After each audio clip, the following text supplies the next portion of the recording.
Dr. Jack Matlock, Troy University's ambassador in residence, spent 35 years in the American Foreign Service, serving as ambassador to the Soviet Union from 1987 to 1991, special assistant to the president for national security affairs, and senior director for European and Soviet affairs of the National Security Council staff from 1983 to 1986, and ambassador to Czechoslovakia from 1981 to 1983.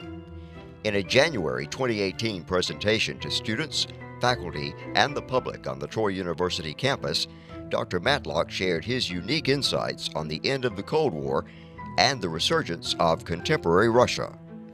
It's really great to be here with you, and it's been a wonderful visit here to Troy, and also to see the way Troy has increasingly gotten involved in international relations, in contacts with so many different countries and so on. And I think also it has an extensive and maybe almost unique connection with the American military for training and so on. And I think that's a wonderful thing, and I certainly have very much enjoyed being here and talking to your students, to your faculty. And I just want to say, those of you who study here, you're very privileged. And I think that you're lucky to have this opportunity. Now, I originally sort of called my approach a new Cold War, question mark, because so often we talk now about our relations with Russia as if the Cold War has renewed.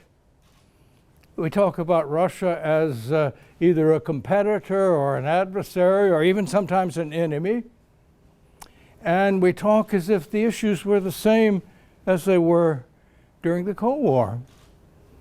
But as one who spent 35 years in the American Foreign Service during the Cold War and ended when it was, I think, definitively over, let me say that to me, our relationship today are not the same as they were during the Cold War. The Cold War was really not about competition between the United States and Russia or the United States and other countries. The Cold War was about a basic difference in ideology and a basic difference in the foreign policy of our various countries.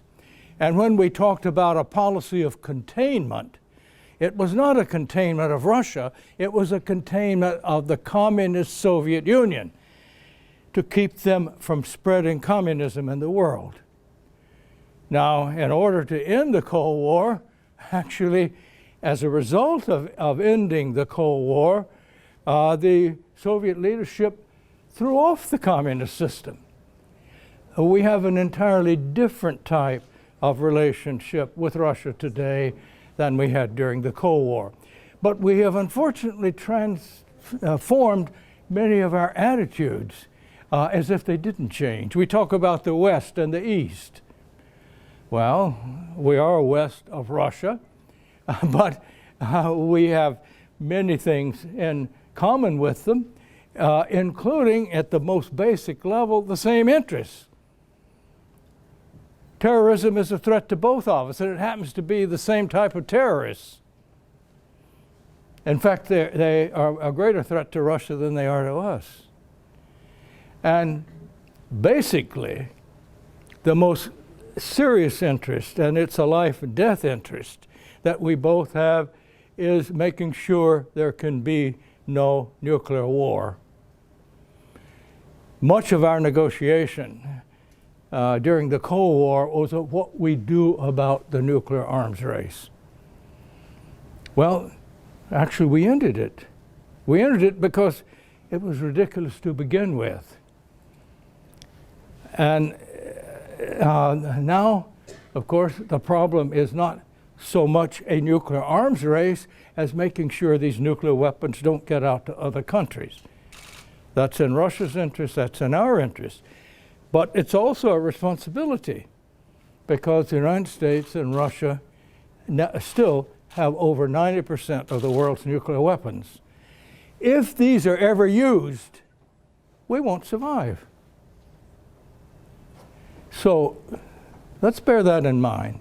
And let's also bear in mind that in other problems, we're going to need cooperation, not only with Russia, but with China, with India, with other countries. Now, that's sort of an introduction to what I think is a basic problem in the way many of us think about the relations with Russia.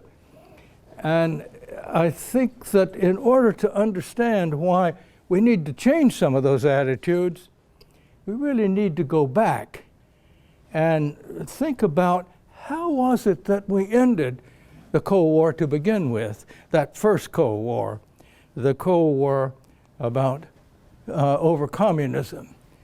You know, in the last 25 years, we have moved from a situation where we were fighting nobody. Europe was free. A once divided Europe was united. Europe was at peace. We were all at peace. President George Herbert Walker Bush, our first President Bush, had declared that we were beginning a new world order. Now, it seems that we're involved in fights almost everywhere. Now, world is complicated, and you can name any number of things that have contributed to this situation. But I think one of the most basic and one of the most important is that we, many of us, and including our media, including many in our government now, have simply misunderstood and misinterpreted how we ended the Cold War. Now, I think there are a number of myths out there that are very widely held. First of all, how many of you think of the ending the Cold War when the Soviet Union collapsed? I suspect an awful lot of you do. But is that true? Well, no. Actually, the Cold War ended well before the Soviet Union broke up. You know, there was a CNN ran a multi-program documentary on the Cold War, and it ended with the end of the Soviet Union. Actually, I was shown that last episode before it was aired, and I told the producer, now wait a minute, the Cold War was over earlier. And this idea that it ended when the Russian flag went up in the Kremlin instead of the communist flag, I said, that distorts history. He said, yeah, but it's better drama. I said, okay, are you doing history? Or are you doing drama? Then the next was, well, we ended the Cold War with military and economic pressure on the Soviet Union. Also, no. We ended, actually, communism in the Soviet Union was defeated not by our pressure from abroad, not by our demands, you give up communism. Our demand was don't force it on other people. No, it was Gorbachev, the leader of the Communist Party, who understood that his country needed to change. And once the Cold War was over, he was trying to change the country internally. So the defeat of communism in the Soviet Union was a defeat in the Soviet Union, not a concession to us. And then, you know, some people began to talk about, well, Cold War was World War III. Now we're in a war of terror. That's a World War IV. That may take years. Well, this too is quite mistaken. There's just no way. Well, we have a real problem when we use the term war for something that's not a war. In other words, the first two world wars were hot wars. They ended with the clear victory of one, the surrender of the other side. Well, the Cold War, well, the principals never fought each other, thank goodness. We wouldn't be here today if they had. We negotiated an end to that. The war over terrorism is also quite different, because terrorism is not a country, it's not an army. It is a method. And it's a metaphorical expression to call it a war.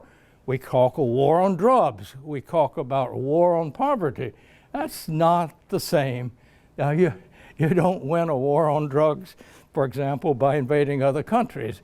You certainly don't win your war on poverty by military action. So that I think we really need to think more carefully when we start calling campaigns wars, because the metaphorical ones are really quite different. Then myth 4 is Russia was defeated in the Cold War. We won the Cold War. The implication was that they lost. Well, that also is not true. The Russian Federation of today was not even a party to the Cold War. They were only a part, you might say a province, of the communist empire, which was the Soviet Union. The Cold War was a contest with the Soviet Union, not with the Russian Federation. And as a matter of fact, once Russia started having elective leaders, they supported us in our policies even more closely than Gorbachev did as we were ending the Cold War. Now, you can say, okay, these are arguments for historians. What difference does it make? I think it makes a great deal of difference in how we look at the world and how we understand what happened since. For example, if the Cold War ended with the collapse of the Soviet Union, and we brought down the collapse of the Soviet Union with our pressure, gee, that means we can bring down any government we want to just by using those same pressures. Well, it hasn't worked out too well. Places like Iraq, places like Libya. So we need to rethink that one. And then Western economic pressure defeated communism. It sort of implies that the Communist Party lost control of the Soviet Union because of our pressure. Actually, the opposite is true. Their leader was able to try to reform and improve their country, not because of our pressure, but because we eased the pressure with the end of the Cold War. And I think we ought to understand this, that if you feel that foreigners are trying to take advantage of you or bringing pressure to bear on you, it makes you, it makes you push back.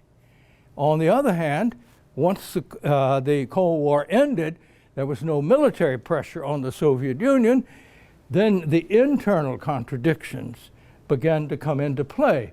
So here again, the idea that we brought down communism gave us the idea we could sort of bring down any government we wanted to, and that would be a good thing.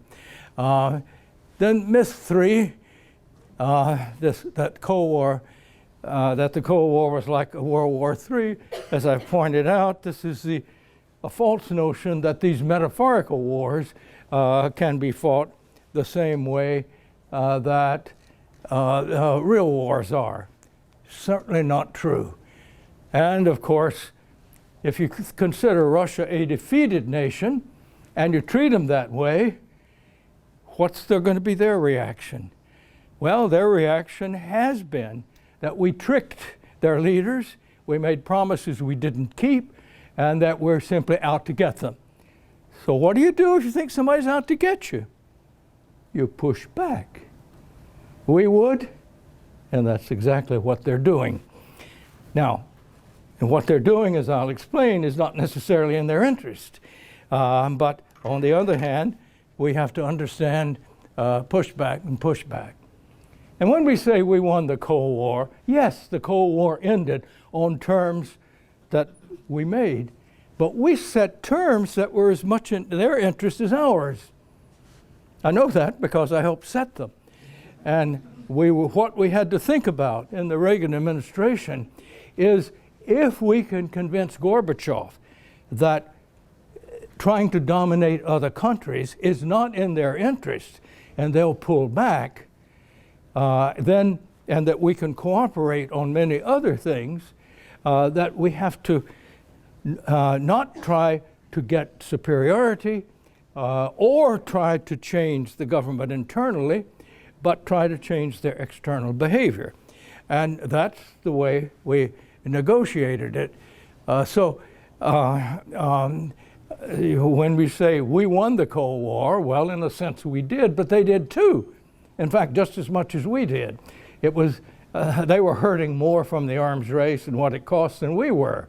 So in a sense, they benefited even more in a certain sense. So there were no losers. We made agreements by negotiation, and I would be willing, and I talk to my Russian colleagues all the time, often about this, my former Russian colleagues that we dealt with, and you know, they're diplomats at that time, and all we agree. Every agreement we made was as much in their interest as it was in ours. So to think that one defeated the other gets it wrong. So it was these negotiations that brought an end to the Cold War. So one of the realities we need to understand is the Cold War was not a great victory for the West in any military sense, but was a negotiated end, which actually was in the interest of both. And the second is that most likely the Cold War would not have ended if we had set out trying to change the Soviet government before we came to terms. Now that's important because one of our policies since the end of the Cold War seems to be that we could change regimes. It's called regime change. That before you can deal with a dictator, you got to replace him. Well, we've tried that. Isn't working all that great. The fact is, if we had insisted that the communist regime has to change, they have to sort of give up and say, okay, we're going to be Democrats, and with a little d, before we could deal with them, we'd still have the Soviet Union to deal with, because that just doesn't work in dealing with countries. What we insisted on was a change of behavior, and we tried to change the behavior in ways which was consistent with their own national interests if they wanted to live in peace with the world. Now, what I think the reason people get these things confused, well, there are a lot of them, but basically at the end of the 1980s, beginning of the 1990s, three very important geopolitical things happened. I call them seismic because it's, if you're a geologist and studying things like the drift of continents and whatnot, but in political political geography, in effect, three things happened that affected, you might say, the very architecture of international relations. The first of these was the end of the Cold War. And as I've pointed out, that occurred before the breakup of the Soviet Union. I would say, it depends on how you define it, sometime between December '88 and probably the fall of 1989. Second big change, the Communist Party lost control of the Soviet Union. That occurred between '89 and '91 by a process. And then the Soviet Union shattered into 15 states in December '91. Now each of these three events made profound changes in geopolitics. They were connected, but they were not the same. They happened so quickly, and most people didn't predict, even our specialists, didn't predict that they would be happening. So people tend to put them all together, to conflate them in their minds, but we need to keep them separate because they had different causation. First of all, the Cold War did end by terms that first were negotiated by Reagan and Gorbachev and finished by our first Bush administration and Gorbachev. What happened was we set an agenda which we thought actually would be in the interest of a reforming Soviet Union. And step by step, Gorbachev also began to understand that what we were asking him to do was actually in their interest. I'll just mention one of a number of incidents that brought home to me how profound the changes were.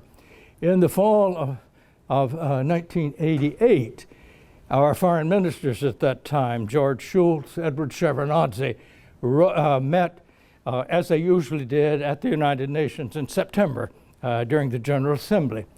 And we started, as we usually did, in a private meeting, a meeting with just a small number of people on each side, with Shultz giving Shevardnadze a list of what we call human rights cases. It was a representation list. Now we'd been doing this for some time, but Shevardnadze's predecessors had always just given a lecture how it was their business and none of ours. And usually they didn't really pay much attention to them. This time Shevardnadze looked up across at Shultz and said, George, I will take this back to Moscow, and if what you say is I can confirm, I'll do my best to correct it. Then he paused a moment and he said, I want you to know one thing. I'm not doing this because you asked me to. I'm doing this because it's what my country needs to do. Shultz stood up on the side of the table, put out his hand. Shevardnadze stood up. They shook hands, and Shultz told Shevardnadze, Edward, I will never ask your country to do something I do not think is in its interest. They shook hands. Secretary of State of the United States, Foreign Minister of the Soviet Union. You know, I had trouble holding back tears. It was as if, you know, your dream, the Cold War was over psychologically. Now, then the Communist Party lost control, not because we were bringing pressure to bear on them again, but because Gorbachev maneuvered it out of control with his democratic reforms.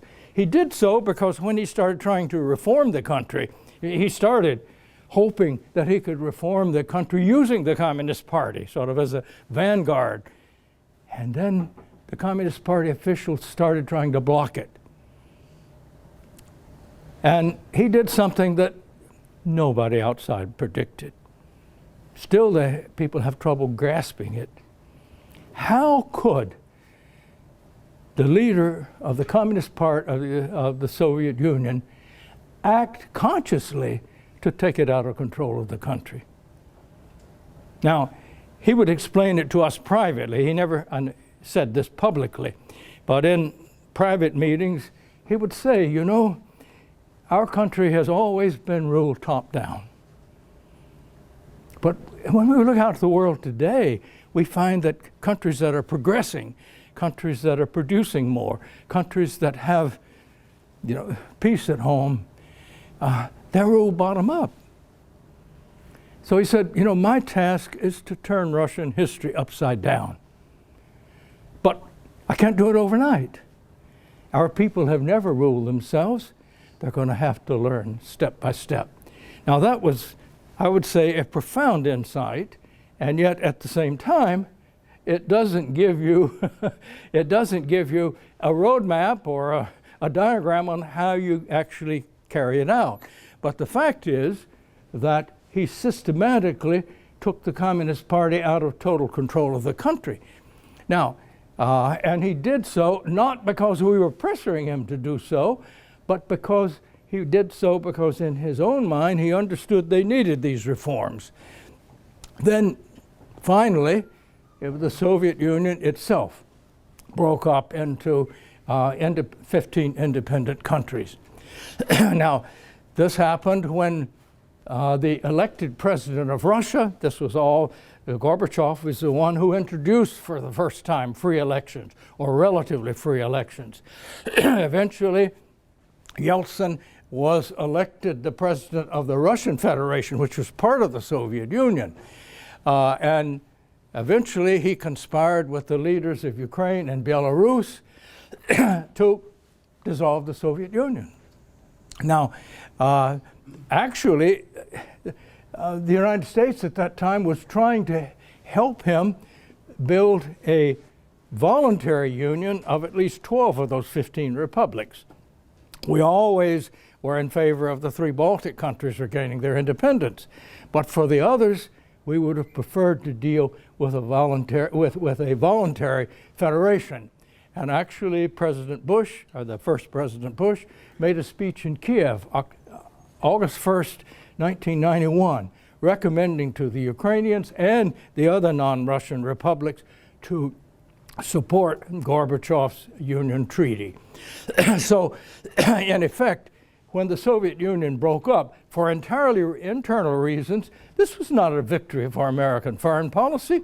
It was also not the end of the Cold War. In fact, it was a defeat for American foreign policy at the time.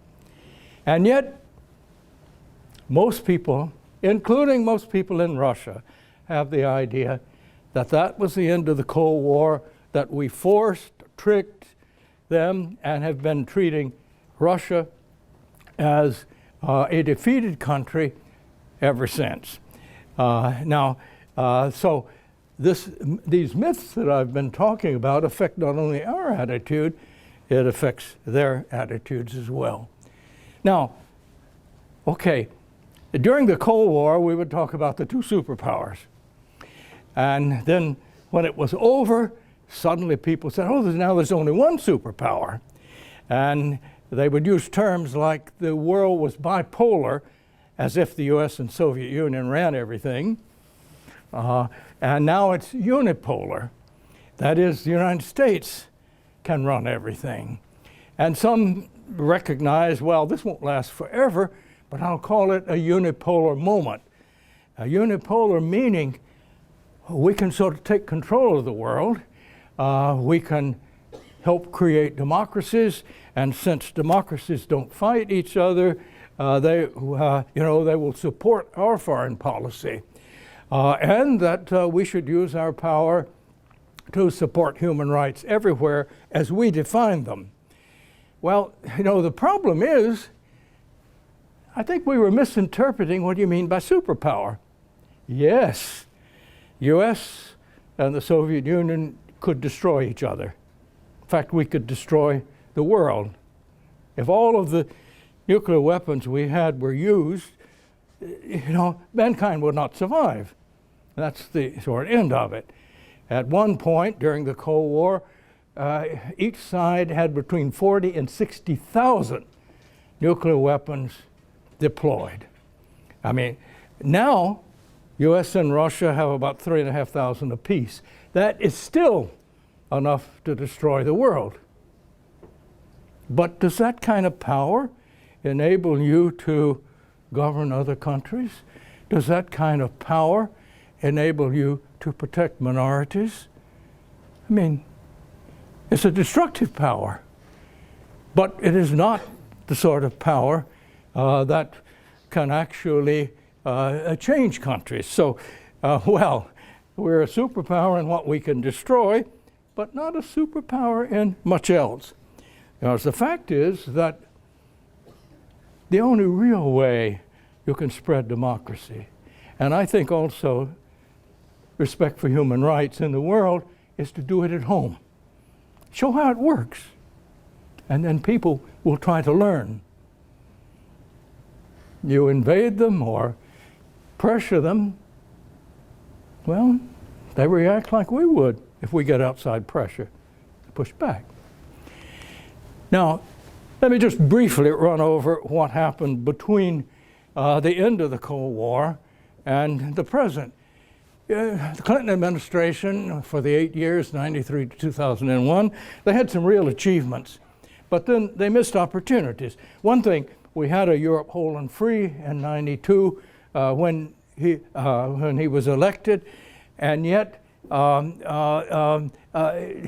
did not really build a system for security in Europe or elsewhere. We sort of drifted. There didn't seem to be a strategy for making this new open world a more permanent one. Arms reduction stalled.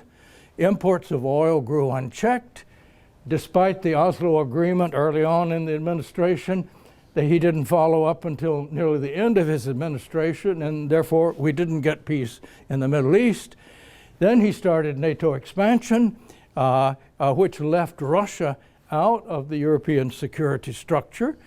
We went to war against Serbia without UN approval. It was an aggressive war. Okay, we said there were human rights abuses there, and there were, but you're not supposed to attack another country unless it attacks you, or the UN Security Council authorizes it. And in this case, the UN Security Council had not authorized it. And even our defense posture, we didn't, basically, most of the things that we were doing in the defense, we kept doing, even though some of them weren't necessary. So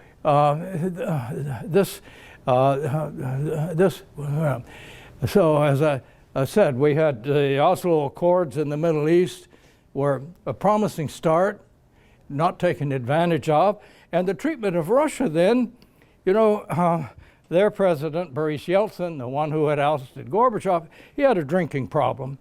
And, to Russians, it seems that constantly, although Clinton got along with him, Clinton was constantly taking advantage. And it was as I said, it was almost as if he was rolling a drunk and grabbing the wallet. And at least that was the imagery that often Russians felt in that relationship. Now, if he missed some opportunities, George W. Bush really destroyed many of them. When Al-Qaeda attacked, they were asleep at the switch. It did not protect us then, when I'm convinced they could have. They attacked Iraq without UN Security Council approval, once again doing something the world considered illegal. He walked away from important treaties such as the ABM treaty with Russia. That had been the basis for most of our arms reduction. He dropped verification of nuclear reductions. Then, in effect, they proclaimed an intent to dominate the world with bring them on. And actually much of our military doctrine then was, you might say, full spectrum dominance. We were going to dominate space. We were going to dominate, and of course, we had a military budget that was greater than the next 17 nations put together. And that was, of course, bringing on increasing budgetary deficits. Clinton, by the way, left us with a budgetary surplus. The deficits became really big during the second Bush administration. And then, of course, toward the end of the administration, we had the recession, the financial crash, and turned out that by the end of the Bush administration, the United States was the largest debtor nation in the world. Traditionally, we had been a creditor. We're still the largest debtor nation in the world. And by 2006, the majority of people in many countries thought the United States was the greatest threat to their peace. They were wrong, but these perceptions are important. Now, during that period, Russia began to be a problem. At first, after 9/11, Vladimir Putin had been the first to call President Bush and offer his support. And we got his support. They let us have overflight rights when we went into Afghanistan. They actually gave us intelligence. After all, they had invaded Afghanistan and left. They knew a lot more about what was going on the terrain.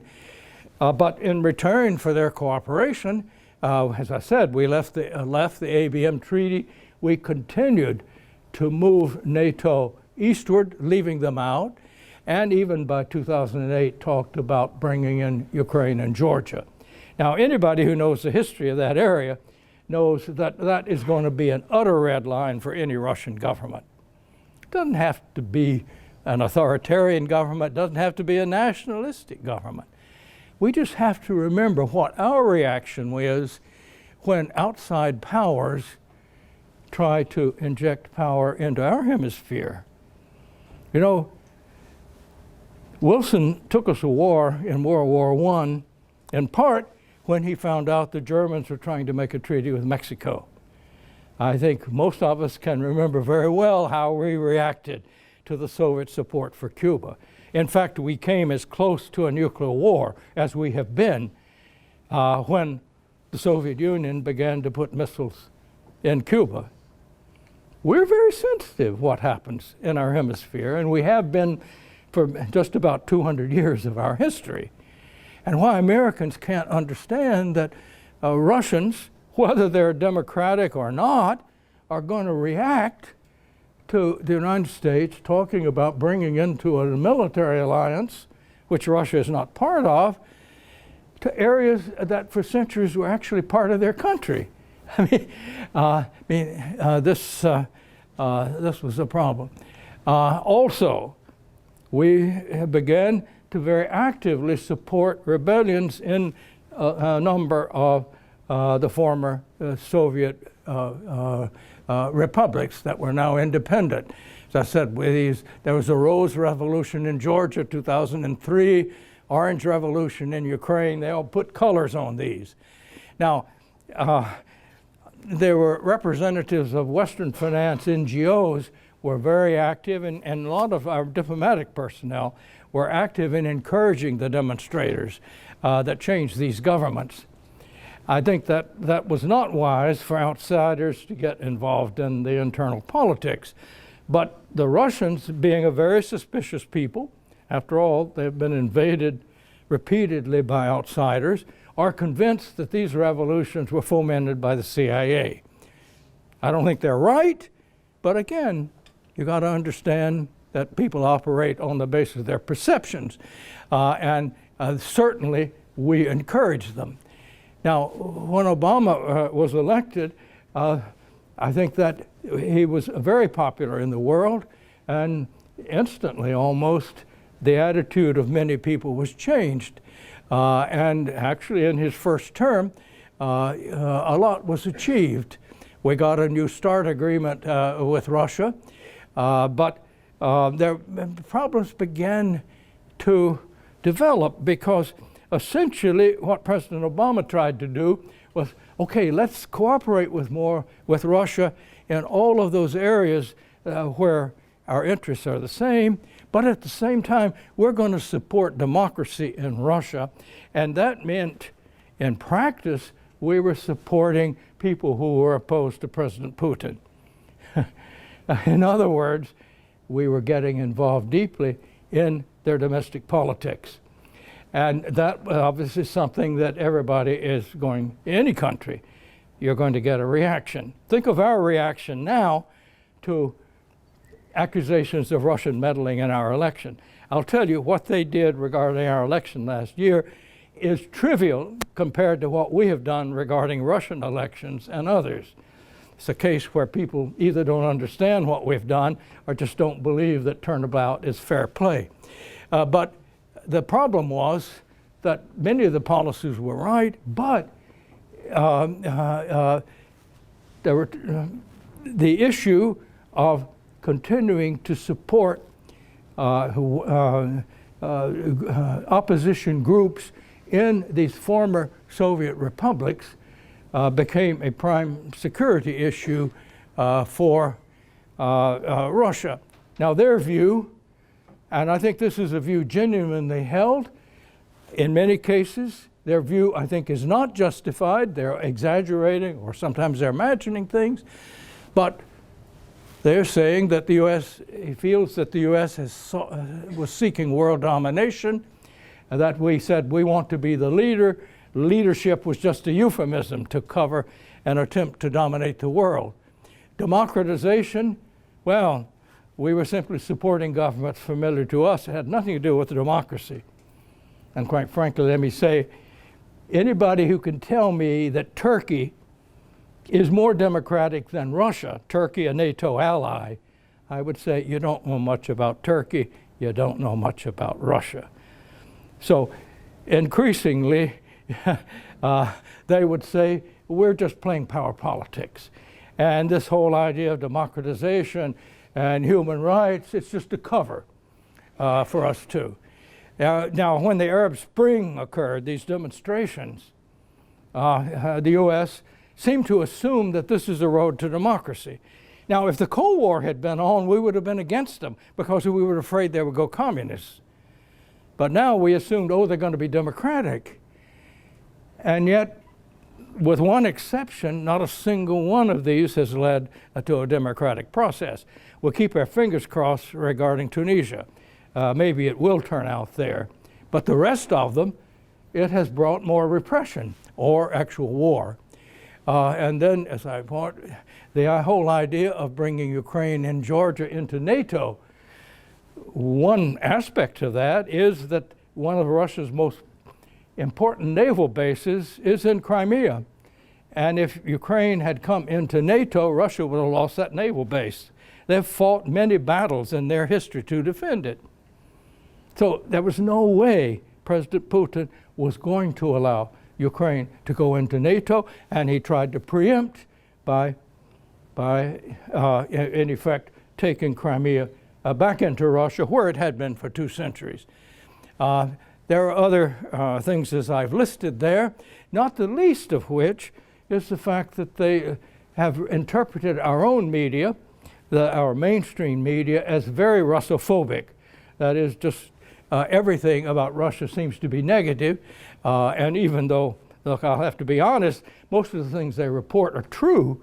It's just that they don't spend much reporting things that are also true, but not consistent with the overall theme. And so much as increasingly we increased our criticism of the Russian president, more and more personal, the reaction was we're simply out to humiliate them, and the only thing they can do is push back. I don't have time to go into much detail, except that 2 of the hot issues since 2014 obviously are Syria and Ukraine. Actually, Syria has created an awful lot of problems.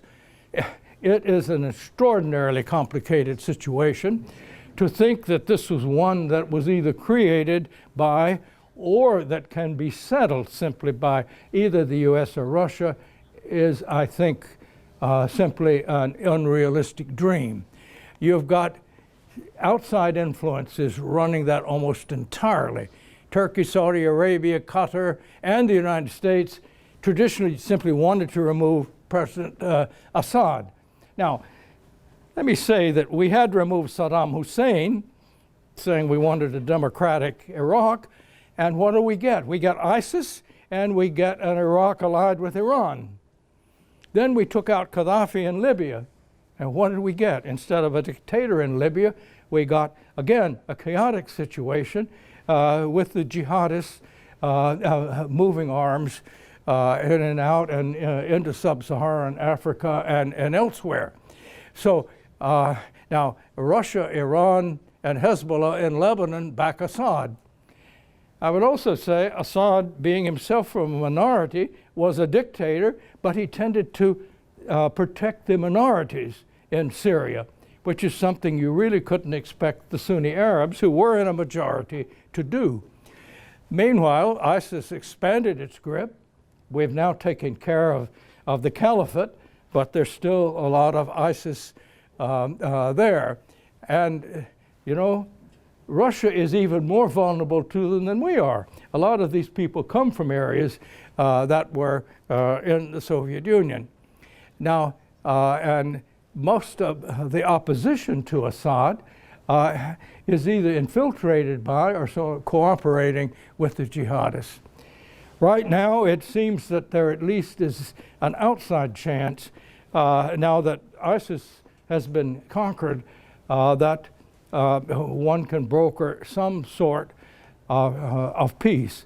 But actually, it turns out, as things are going, Russia will probably be a key to that, because they're going to have to force Assad to make concessions to some of the democratic opposition, and they may be only the country with the power to do so.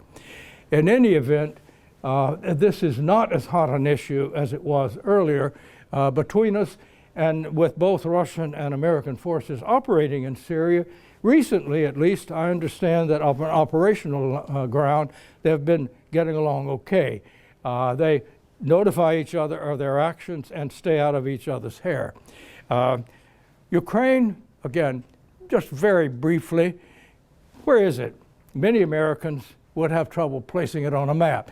But there it is with its longest border with Russia and very close to the Middle East and all the problems there.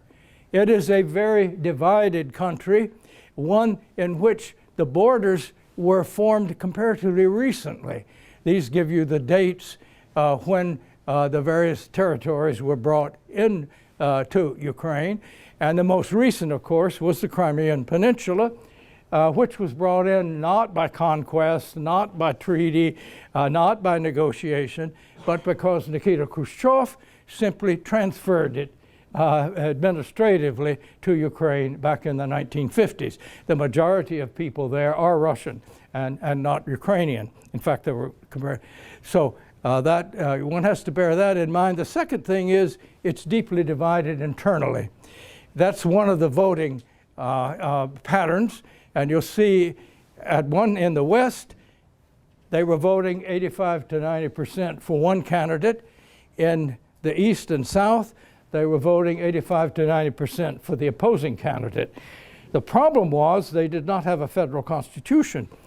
If a president won by slightly more than 50% of the vote, he could appoint every governor. They didn't elect the governors, so that it was sort of a winner-take-all in a country itself was very divided.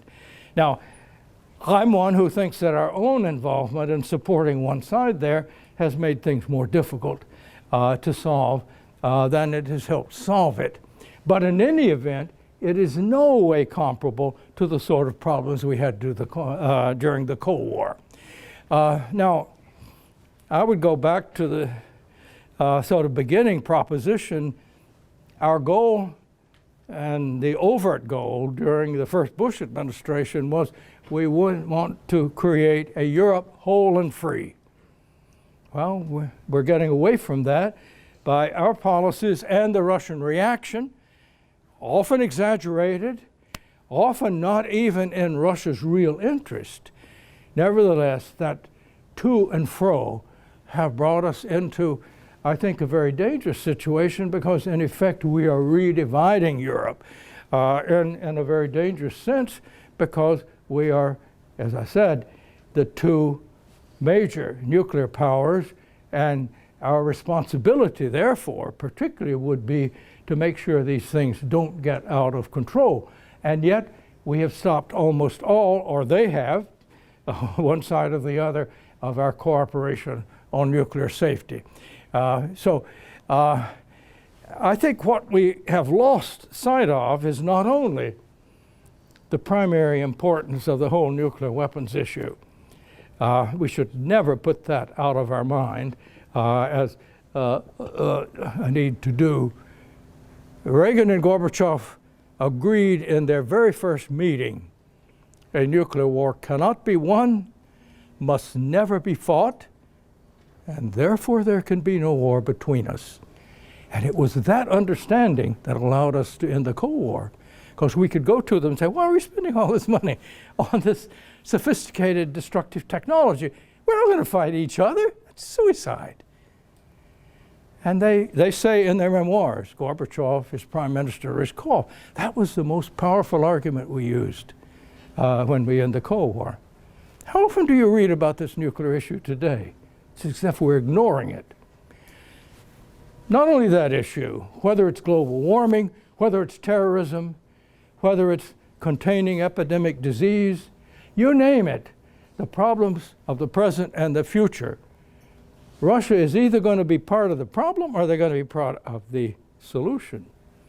And somehow it seems that so often, and particularly right now, our own policy is driven not by an analysis of the issues, not how you best balance off your interests and theirs and keep the peace, but by domestic politics. I think the biggest issue when Clinton began expanding NATO was he wanted the votes of East Europeans in Pennsylvania and Illinois for re-election. And when we see today how domestically we have injected ideas about Russia interfering in the election in our own thing to make it almost impossible for President Trump to improve relations with Russia. So I think we really have to worry about this. because the stakes out there are much too great for us to continue to make these issues the toy of our politicians. Thanks very much.